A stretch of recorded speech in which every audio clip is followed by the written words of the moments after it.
Hey y'all, and welcome back to another episode of TZ Teaches. I'm Sir Pinkbeard, and in this video, I'm going to be talking about the mesh modeling tool, Loop Cut Slide. Now the Loop Cut and Slide tool, it does have its own option in the toolbar here under Loop Cut, but we're going to talk about the differences between the active tool selection and using the hotkey. So you'll see that the hotkey is Control R, or you can go spacebar and find it in here. So we have the loop cut.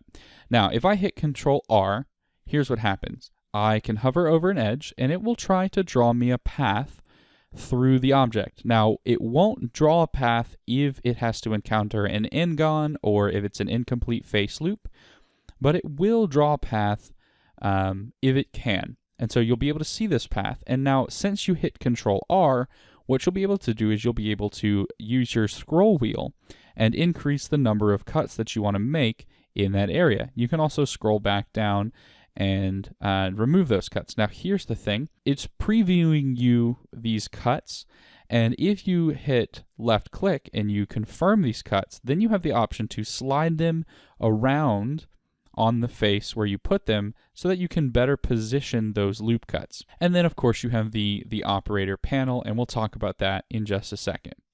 Now the difference between using Control R and using the active tool is that with the active tool, scrolling does not increase the number of cuts you will make.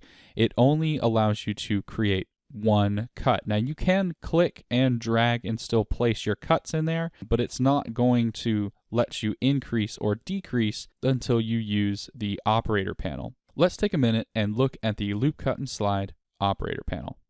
Alright, so what I'm going to do is we're just going to undo all of those cuts that we added in there and just add in a single cut right here. Now with this, we can increase the number of cuts as I've already shown. We can go up and you'll notice that they're being placed evenly around the loop, so that's normal. You can also then change the smoothness. So just like how Subdivide allows you to make things more spherical, so does the Loop Cut and Slide smoothness factor.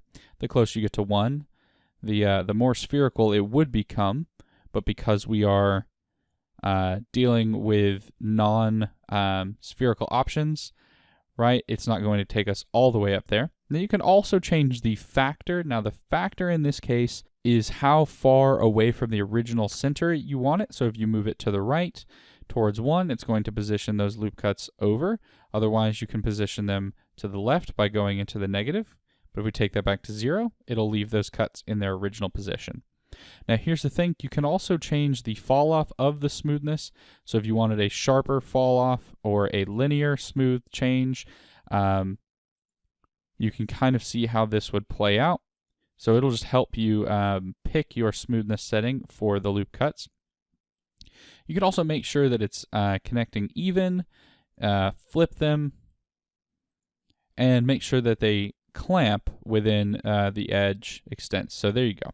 So that's pretty much just the standard Loop Cut and Slide operator panel. This is a pretty useful tool, but you can, because you don't have the option to kind of select, if you click and don't drag immediately, just know it's just going to add in the thing for you and the tool will remain active. So I'm just adding in a bunch of things here because I'm not sliding, but just remember you have to click and then slide without releasing, and as soon as you release, that's when the edge will be secured and you won't be able to go back and change it except for in the operator panel.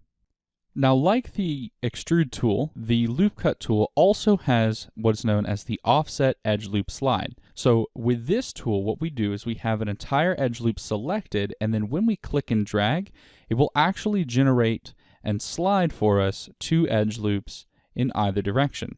Now this edge loop, I believe, was placed in the center, so we don't see that big of a distance. But look, if we look here, when we select this edge loop, notice how this size is much short or larger than this size.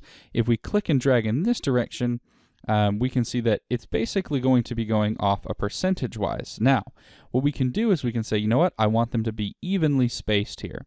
And we can then change the factor so that they're going to move the exact same distance away, regardless of where or the actual edge size that they're sliding along. So that's just a thing you can do. But this edge loop and slide tool can be pretty useful, especially for positioning those extra pieces, since you don't get the option to choose the number of cuts with the loop cut tool, unless you go through the operator panel. So this is just an extra piece that you can use. The offset operator panel is basically the same thing. Factor still changes the distance. You can say even. You could flip it and cap in points or whatever, but that's basically it. And this completes the video on the loop cut and slide tools in Blender 2.8. I'm Sir Pinkbeard, and I will see you in the next video.